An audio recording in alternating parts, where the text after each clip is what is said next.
दुख दर्द भाव के सब मिटे सतगुरु चरण नित से।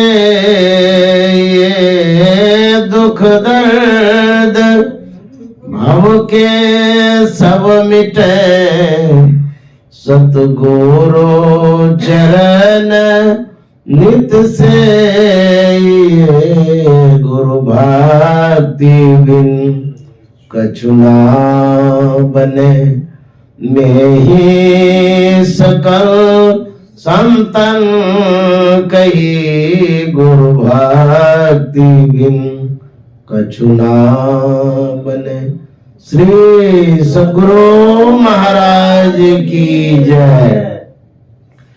परमाराध्य सद्गुरु महाराज गुरुदेव महर्षि संत सेवी परमहंस जी महाराज, स्वर्गीय पवन बाबू, हमारे साधु महात्मागण, आदरणीय निरंजन बाबा, ऋषि बाबा, महेश्वर बाबा और जयराम बाबा, इस सभा में उपस्थित आदरणीय दीपचंद बाबू, इस आवास के अधिपति सुशील बाबू, दीपक बाबू, उनके समस्त परिजन, गुरु की महिमा के विषय में सभी साधु महात्मा से सुन रहे थे। एक कबीर साहब की वाणी है, उन्होंने बड़ा अच्छा कहा है सदगुरु की महिमा के विषय में। सतगुरु भगत जगत में, भगत में न होता सिर्फ ओनली वन। संसार में सदगुरु ही एक ऐसे हैं जो कल्याण करते हैं, अन्यथा और कोई नहीं कर सकते। वही कबीर साहब कहते हैं, सतगुरु भगत जगत में, दुख से छुड़ाने वाले, भाव सिंधु में कुटुंब के सब है डुबाने वाले। सतगुरु भगत जगत में, दुख से छुड़ाने वाले, सतगुरु भगत जगत में।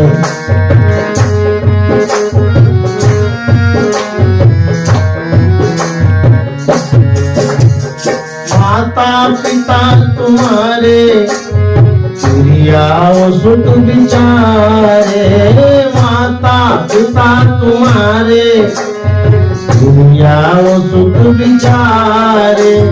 स्वार्थ को अपने सारे, हाँ स्वार्थ को अपने सारे। नाता लगाने वाले, स्वार्थ को अपने सारे।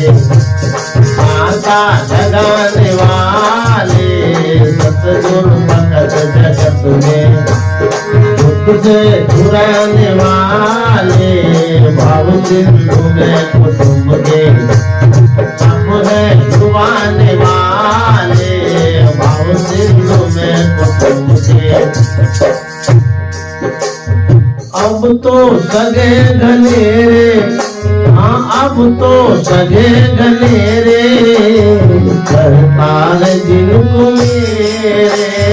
अब तो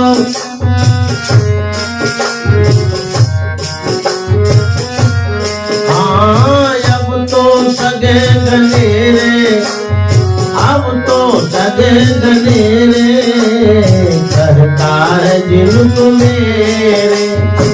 आखिर को न कोई फेरे, हाँ आखिर को न कोई फेरे, सही काम आने वाले। आखिर को न कोई फेरे, सही काम आने वाले। सतगुरु भगत जगत में, दुख से छुड़ाने वाले, भाव सिंधु में कुटुंब के सब है डुबाने वाले। सतगुरु भगत जगत में।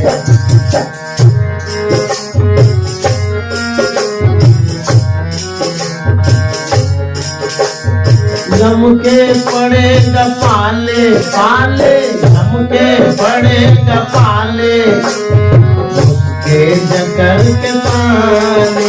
रजाई मोड़ के सोए हुए हैं, उसको कहता उसके जकर के ताने। हाँ, यम के पड़ेगा पाले, पाले यम के पड़ेगा पाले, उसके जगर के ताने। यम के पड़ेगा पाले, उसके जगर के ताने। कोई न उस ठिकाने, हाँ कोई न उस ठिकाने, होंगे बचाने वाले। कोई न उस ठिकाने, होंगे बचाने वाले। सतगुरु भगत जगत में दुख से छुड़ाने वाले, भव सिंधु में कुटुंब के।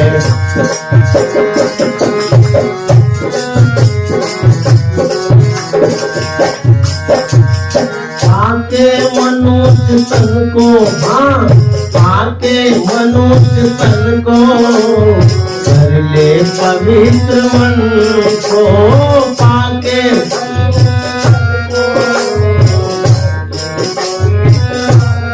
हाँ पाके मनुष्य तन को, पाके मनुष्य तन को, कर ले पवित्र मन को। पाके मनुष्य तन को, कर ले पवित्र मन को। भूले न देख धन को, हाँ भूले न देख धन को, दौलत कमाने वाले। भूले न देख धन को, दौलत कमाने वाले। सतगुरु भगत जगत में दुख से छुड़ाने वाले, भव सिंधु में कुटुंब के। अपने डुबाने वाले, भव सिंधु में कुटुंब के। अपने डुबाने वाले, सतगुरु भगत जगत में।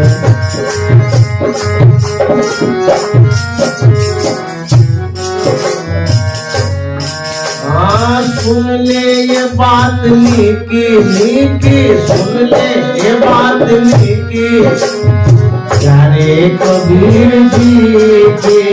सुन ले ये बात नीकी नीकी, सुन ले हाँ प्यारे कबीर जी की। सुन ले ये बात नीकी, प्यारे कबीर जी की। भक्ति से उस धनी की, हाँ भक्ति से उस धनी की। जय मोह छिपाने वाले, भक्ति से उस धनी की। जय मोह छिपाने वाले, सतगुरु भगत जगत में से छुड़ाने वाले।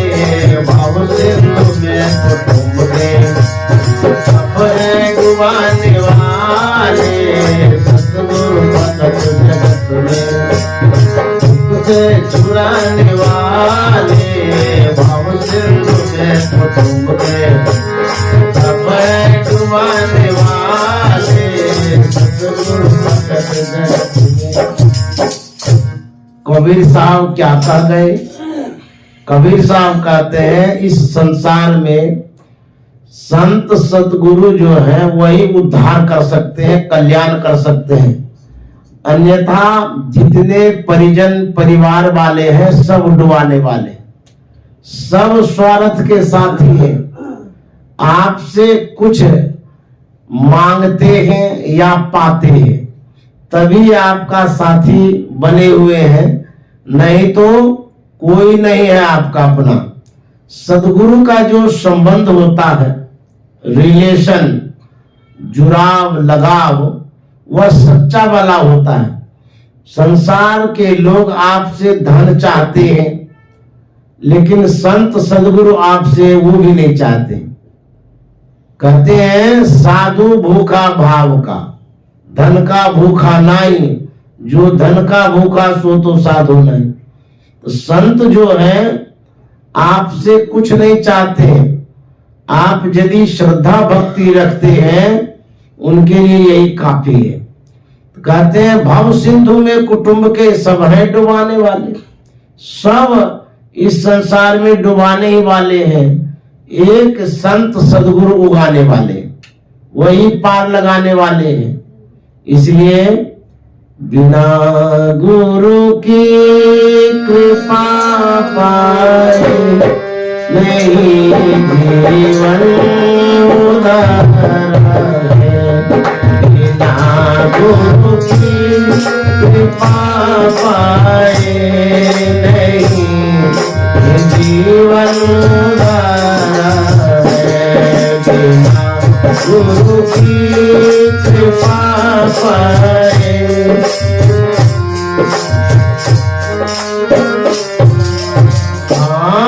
नहीं जीवन उदारा है।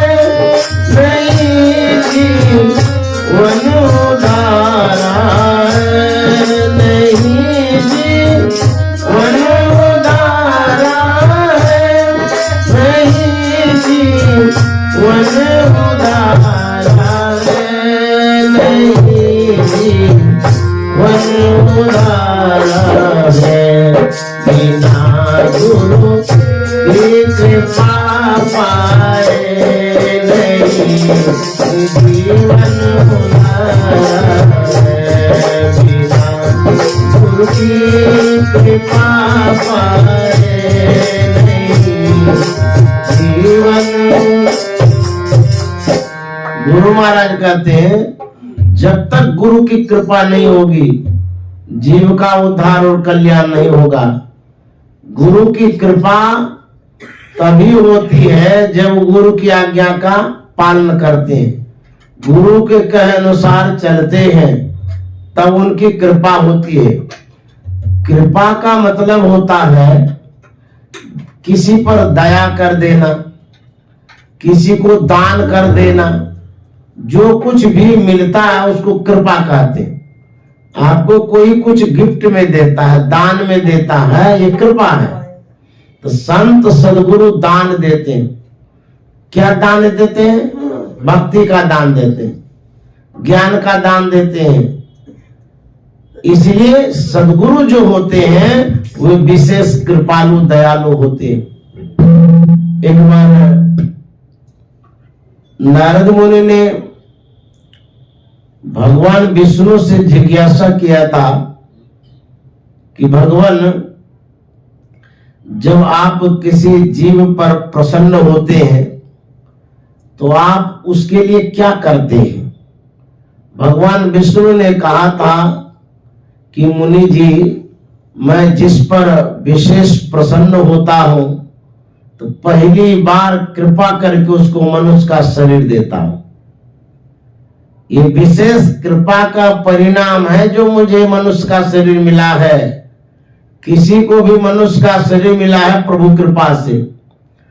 लगे हाथ मुनि जी ने पूछ दिया कि जब दूसरी बार कृपा करते हैं, प्रसन्न होते हैं, तब क्या करते हैं?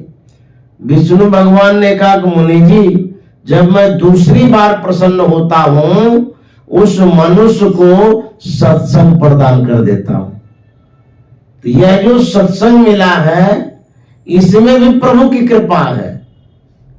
गोस्वामी जी ने लिखा है ना कि बड़े भाग पाइए सत्संगा, बड़े भाग्य से सत्संग मिलता है।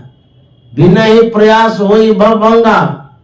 दूसरी बार जब भगवान प्रसन्न होते हैं तो सत्संग प्रदान करते हैं। आज हम लोग पवन बाबू के आवास पर सत्संग कर रहे हैं, प्रभु की कहीं न कहीं कृपा है, तभी ये संजोग बैठाए हैं। नहीं तो इतना अच्छा शुभ कर्म जल्दी देवता लोग होने नहीं देता है, खरमंगल कर देता है, या कोई न कोई व्यवधान उत्पन्न हो जाता है। आप इतना बड़ा यज्ञ करने जा रहे हैं, यह बहुत बड़ी कृपा की बात है, अन्यथा यह सब कोई नहीं कर सकते। सुत दारा और लक्ष्मी पापी के घर होए, संत समागम हरि कथा तुलसी दुर्लभ तो।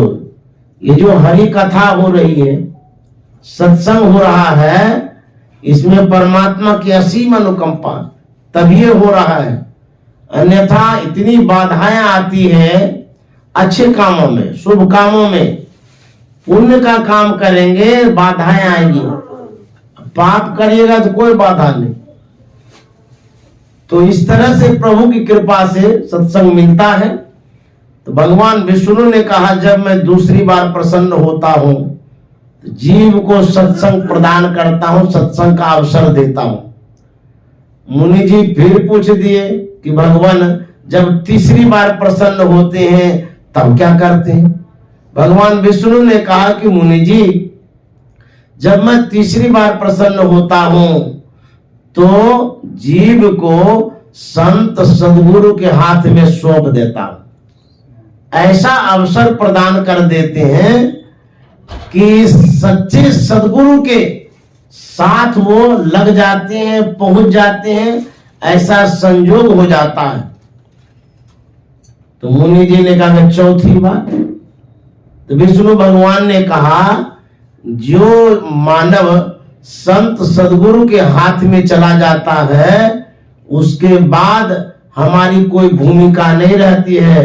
जो कुछ भी करते हैं संत सदगुरु करते हैं, उसके बाद हम में करने की क्षमता नहीं रहती। सदगुरु क्या करते हैं? सदगुरु पशु मानस करे, मानस तय सिद्ध सोए, दादू सिद्ध तय देवता देव निरंजन हुए। संत सदगुरु जो करते हैं वो भगवान विष्णु नहीं कर पाते, लेकिन भगवान की इतनी कृपा रहती है कि सदगुरु तक पहुंचने का वो संयोग बैठा देते हैं कि वहां तक तुम चले जाओ, उसके बाद तुम्हारा कल्याण होगा। जो सदगुरु के हाथ में चले जाते हैं उसी जीव का कल्याण होता है, अन्यथा सब भटकते रहते हैं। करण धार सदगुरु दृढ़नावा, दुर्लभ साज सुलभ करी पावा। जो सदगुरु होते हैं वो कर्णधार होते हैं, नैया पार लगाने वाले, खेवैया। तो जो सदगुरु के हाथ में जाते हैं उसका पार लगता है, जो सदगुरु के हाथ में नहीं जाते हैं वो नाव पर चढ़ते भी हैं लेकिन नाव पार नहीं लगा सकती, क्योंकि नाविक है ही नहीं। नाव पर बैठे रहिए, कहां जाएगी नाव, क्या ठिकाना है। तो सदगुरु जो होते हैं वही मल्लाह होते हैं। यह मनुष्य का शरीर नाव है, संत सदगुरु मल्लाह है और परमात्मा की अनुकूल कृपा वायु है। इस तरह से जीव का उद्धार और कल्याण होता है। इसलिए कबीर साहब कहते हैं, अब तो सगे घनेरे कहता है जिनको मेरे, अब तो सगे घनेरे कहता है जिनको मेरे, आखिर को न कोई तेरे नहीं काम आने वाले, आखिर को न कोई तेरे नहीं काम आने वाले। सतगुरु भगत जगत में दुख से छुड़ाने वाले, भव सिंधु में कुटुंब के अब है डुबाने वाले। सतगुरु भगत जगत में। जब प्रभु श्री राम समुद्र पर पुल बंधवा रहे थे, उसमें नल और नील को कारीगर बनाया गया था। पुल बंधवाने का काम उन्हीं के जिम्मे दिया गया था। जितने भालू बंदर थे सब सहयोगी थे। बड़े बड़े पत्थरों को लाकर के नल नील के हाथ में देता था। नल नील जब समुद्र के सतह पर रखता था, वह पत्थर तैरने लगता था। बड़ी विडंबना, बड़ा आश्चर्य लगा बंदरों को देख करके। अरे तो पत्थर जो रखते हो तैरता है, डूबता नहीं है। कोई बंदर भगवान श्री राम के पास गए, उन्होंने कहा कि प्रभु नल नील जो पत्थर रखता है वो तैरता है, डूबता नहीं है। बड़ा चमत्कार हो रहा है वहां पर। भगवान ने कहा कि ऐसा कहीं होता है? पत्थर तो तैरेगा नहीं तो डूब जाता है। बोले नहीं भगवान वो तैर रहा है, चलिए देखने के लिए। कौतूहलवश भगवान श्री राम जाते। जब समुद्र के किनारे के नजारा को देखे तो भगवान श्री राम भी अपनी भावना व्यक्त करते हुए कह दिए, नलनील तू बड़ा चमत्कारी है। तो नलनील ने कहा इसमें मेरा क्या चमत्कार है? भगवान श्री राम ने कहा जो तू पत्थर रखता है वो सब तैरता है, डूबता नहीं है, यही तुम्हारा चमत्कार है। तो नलनील ने कहा कि भगवान ये मेरा कोई चमत्कार नहीं है। बोले तब ये सब आपकी कृपा से तैरता है, हमें कोई ऐसी क्षमता नहीं है, लेकिन आपकी जो कृपा है इसीलिए पत्थर तैरता है। भगवान श्री राम ने कहा तो जो हमारी कृपा से पत्थर तैरता है तो मैं पत्थर जो रखूंगा वो भी तैरेगा। नलनील ने कहा हाथ कंगन को आरसी क्या, प्रत्यक्ष में प्रमाण की क्या बात है, रख करके देख लीजिए। एक बंदर छोटा सा कंकर लाता है, भगवान श्री राम के हाथ में देता है। भगवान श्री राम जैसे ही समुद्र पर रखते हैं वो गड़गड़ा के नीचे चला गया। भगवान श्री राम ने कहा नलनील तू तो कहता था मेरी कृपा से पत्थर तैरता है, मैंने जो पत्थर रखा वो तो नीचे चला गया, ये क्या हो गया? नलनील ने कहा कि भगवान ये तो जड़ पत्थर है, आपके हाथ से यदि चेतन ब्रह्मा छूट जाए तो किस रसातल में जाएगा इसका कोई पता नहीं है। श्री सद्गुरु महाराज जो भगवान के हाथ से छूट जाता है, सदगुरु के हाथ से छूट जाता है, उसका कोई ठिकाना नहीं है। तो सदगुरु के हाथ में कब रहेंगे? जब संत सदगुरु के कहे अनुसार करेंगे। कबीर साहब कहते हैं सुन ले ये बात मीठी प्यारे कबीर जी की, सुन ले ये बात मीठी, हाँ सुन ले ये बात मीठी प्यारे कबीर जी की, सुन ले ये बात मीठी प्यारे कबीर जी की। भक्ति से उस धनी के मोह छिपाने वाले, भक्ति से उस धनी के मोह छिपाने वाले, सतगुरु भगत जगत में दुख से छुड़ाने वाले, भाव सिंधु में कुटुंब के सब डुबाने वाले, भाव सिंधु में कुटुंब के सब डुबाने वाले, सतगुरु भगत जगत में।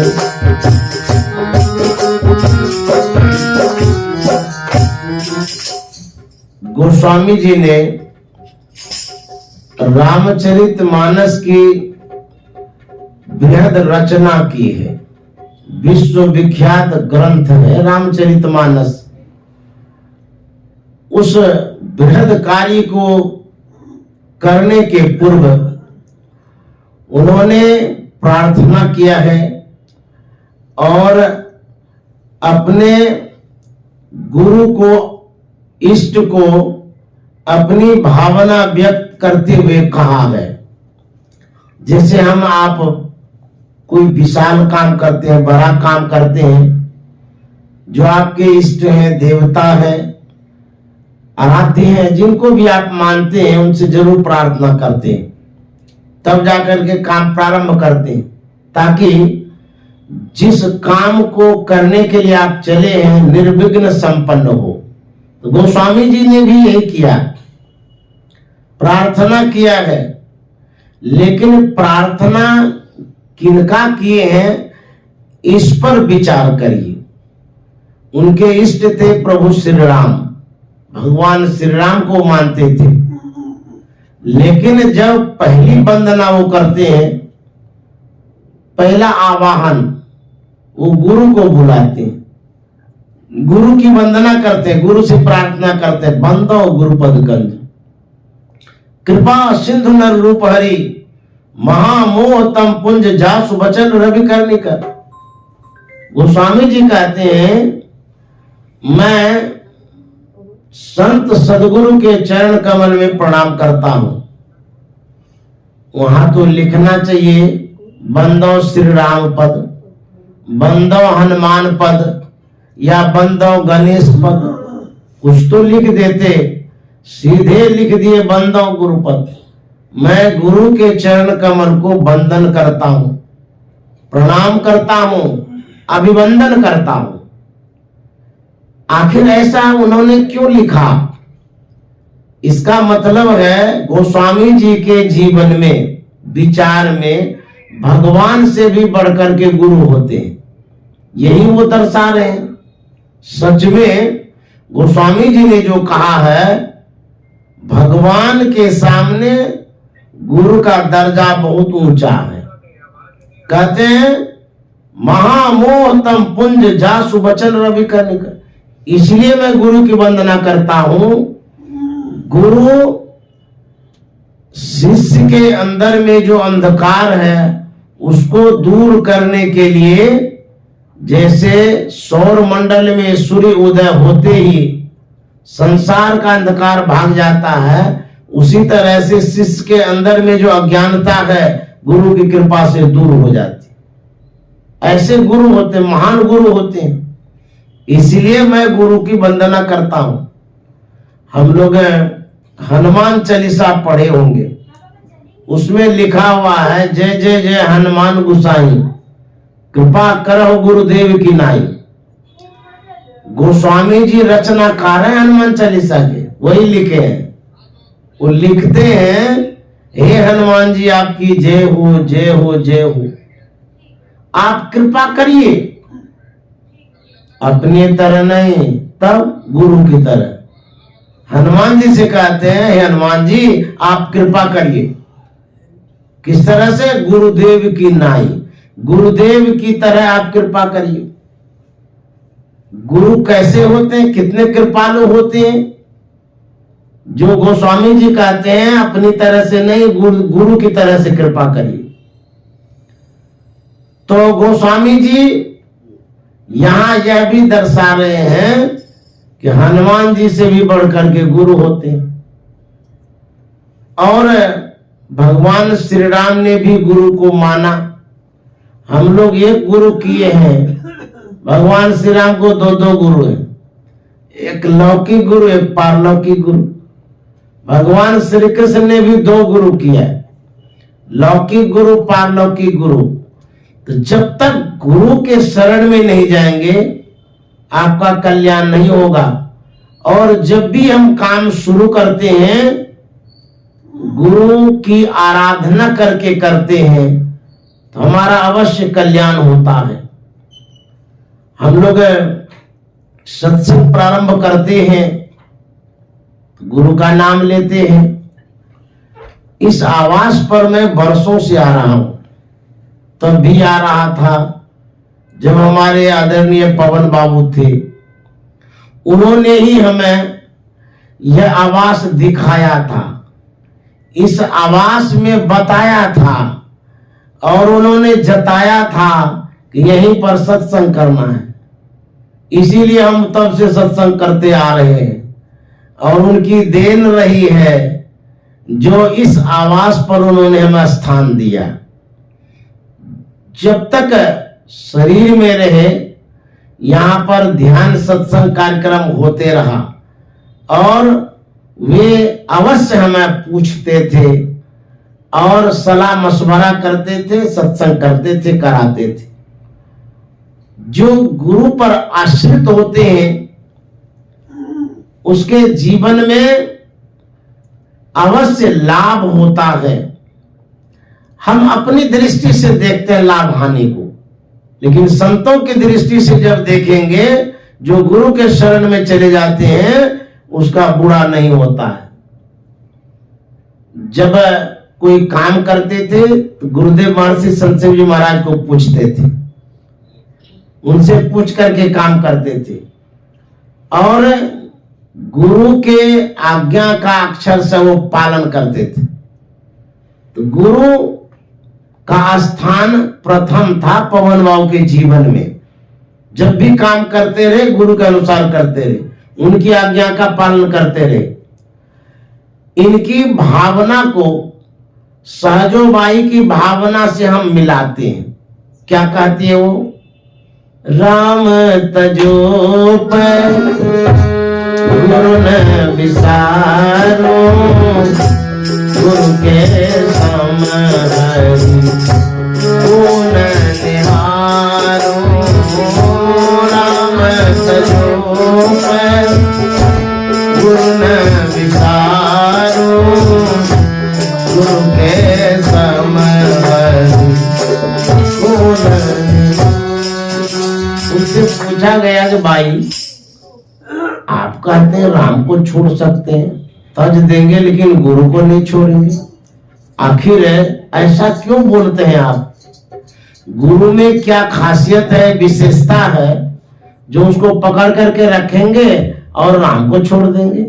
वो जवाब देती है, हरि ने जन्म दियो जग माई, हरि ने जन्म दियो जग माई, गुरु ने आवा गमन छुटाई। इसलिए राम तजो पर गुरु न विसारो, गुरु के समहरि गुण निहारो।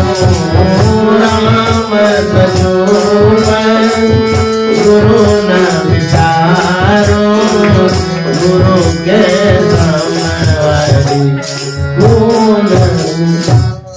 कहती है परमात्मा की कृपा है जो मनुष्य का शरीर मिला, उनको भी मैं मानती हूँ, उनको भी मैं जानती हूँ, लेकिन गुरु का जो दर्जा है उससे विशेष मैं मानती हूँ, क्योंकि हरि ने जन्म दियो जगमाई। लेकिन इस संसार में आकर के तो हम भटक गए। मनुष्य का शरीर मिला परमात्मा की कृपा से, लेकिन हम इस संसार में उलझ गए, बच गए, आवागमन में पड़ गए। संत सदगुरु क्या करते हैं? वह बोध, वह ज्ञान देते हैं जिस ज्ञान से हमारा आवागमन छूटता है। हरि ने जन्म दियो जगमाही, गुरु ने आवागमन छुटाई। आवागमन छुटाने वाला काम संत सदगुरु करते हैं। इसीलिए मैं राम तजो पर गुरु न विसारो, गुरु के समहरि गुण निहारो। राम तजो पर गुरु न विसारो, गुरु के समहरि गुण निहारो। राम तजो पर गुरु न विसारो, गुरु के समहरि। गुरु सबसे अधिक करते हैं। एक एग्जाम्पल देते, उदाहरण। गुरु दुनिया के लोगों से विशेष करते हैं। इस कथा में यही बातें। एक जेल है, बहुत सारे कैदी उसमें कैद हैं, रहते ही है सैकड़ों के रूप में। उस कैदी को जेल में बहुत तरह का अभाव होता है। घर तो है नहीं जो सुख सुविधा मिलेगी, वहां अभाव है खाने का, सोने का, पहनने का, पानी का, अच्छे भोजन का, ये सब अभाव है वहां पर।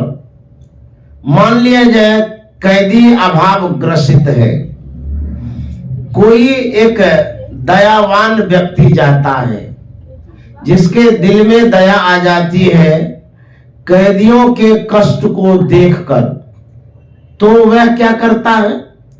उनके मन में होता है यहाँ शुद्ध पेयजल नहीं है, कैंट आरओ लगा देते हैं। बहुत पैसा खर्चा करके सभी कैदियों के लिए प्रचुर मात्रा में पानी की व्यवस्था वो कर देता। शुद्ध पानी पाकर के जितने कैदी हैं बड़ा प्रसन्न होता है, नाम लेता है। बड़े पुण्यात्मा धर्मात्मा थे जिन्होंने कैंटारो लगा दिया, गुणगान करता है।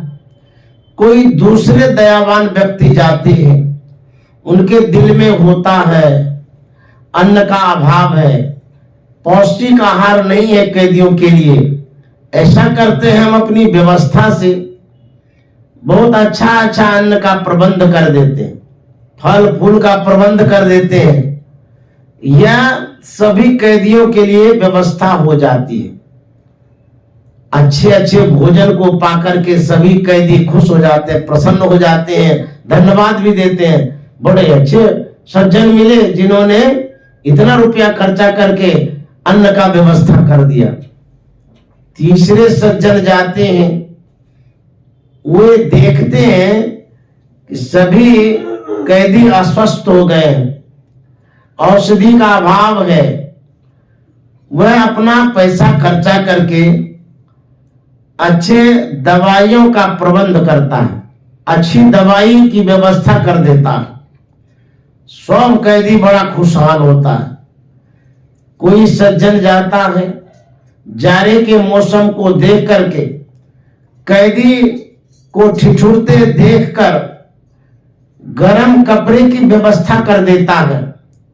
यह पाकर के कैदी प्रसन्न हो जाता है और कैदी को बहुत मन में खुशी होती है और वो लोग धन्यवाद देते हैं। इस तरह से जेल में जो कैदी है उसके लिए जो सुख सुविधा चाहिए अलग अलग व्यक्तियों के द्वारा वह पूरा हो जाता है। कैदी सब खुश होता है, लेकिन एक बात का खटका होता है मन में। अब सब चीज मिलिएगा तो खटका क्या रह गया? कैदी के मन में होता है लोग इतना व्यवस्था तो कर ही दिए, लेकिन आखिर तो जेल में है।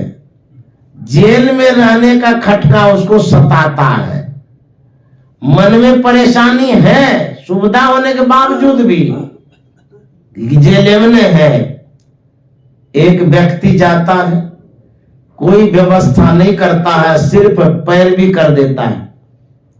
उसके पैरवी से जो भी कैद थे कैदी बाहर हो जाता है। जैसे ही जेल से बाहर होता है उसके मन में जितनी खुशियां होती है उतनी खुशियां जेल में नहीं होती थी। उनसे पूछा जाएगा आपको तो खाने पीने रहने का सब व्यवस्था बढ़िया था, आप बाहर काहे के लिए आए? तू कहेगा नहीं नहीं खाने पीने की व्यवस्था थी, लेकिन हमको बाहर आने में भी विशेष खुशी है, बाहर में अच्छा लग रहा है। उनसे यदि दिल की बात पूछेंगे तो वो बोलेगा भले प्रबंध था सब कुछ, हमें नमक रोटी मिलेगी, लेकिन परिवार के साथ हम खुश रहेंगे, ये महसूस करता है वो। तो सबसे बड़ा उपकार किनका हुआ? जेल में जो प्रबंध कर रहे थे उनका हुआ, या जिसने जेल से बाहर किया उनका हुआ? कैदी से यदि पूछेंगे वो कहेगा नहीं, सबसे बड़ा उपकार तो उनका हुआ जो जेल से बाहर कर दिए। ठीक उसी तरह से हम लोग जो संसार में हैं, शरीर और संसार रूपी जेल में कैद हैं। परिवार के लोग खाने की व्यवस्था करते हैं, घर की व्यवस्था करते हैं, सब सुख सुविधा प्रदान करता है। मुलायम सैया की व्यवस्था होती है, एसी लगा देते हैं, गाड़ी की व्यवस्था कर देते हैं। मैं आप सबसे पूछना चाहता हूं, सब व्यवस्था है ये है तो फिर क्या दिक्कत है? लेकिन ये खटका है, ठीक है? घर की व्यवस्था है, खाने की व्यवस्था है, आने जाने की व्यवस्था है, फिर खटका कौन रह गया? ध्यान से सुनिए, सब व्यवस्था होते हुए भी एक खटका है, आखिर एक दिन मरना पड़ेगा। मरने का खटका है। मान लीजिए एकदम सब सुविधा है, एकांत में यदि सोचिएगा एक दिन घर छोड़ के चले जाएंगे, इतना बढ़िया व्यवस्था, इसको छोड़ के जाएंगे, ये मौत वाली खटका जो है सबको सताता है। इससे कौन बचाएगा? संत सदगुरु सद्ज्ञान देते हैं, आवागमन से छुटाते हैं, ये जो खटका पटका है सब खत्म कर देते हैं। इसलिए राम तजो गुरु न विसारो, गुरु के गुण निहारो, राम तजो गुरु न विसारो, गुरु के गुण निहारो, राम तजो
आज का जो यज्ञ है उसे पूर्ण करते हैं, यज्ञ की समाप्ति करते हैं, लेकिन यह यज्ञ 5 तारीख तक चलेगा और जो यजमान है उनसे आग्रह है कि यज्ञ मंडप पर अवश्य पधारें और पूजा का लाभ है। जो यज्ञ मंडप पर नहीं आएंगे उसको आधा लाभ मिलेगा, उससे भी और दूर रहेंगे और कम मिलेगा। जो सदगुरु महाराज की जय।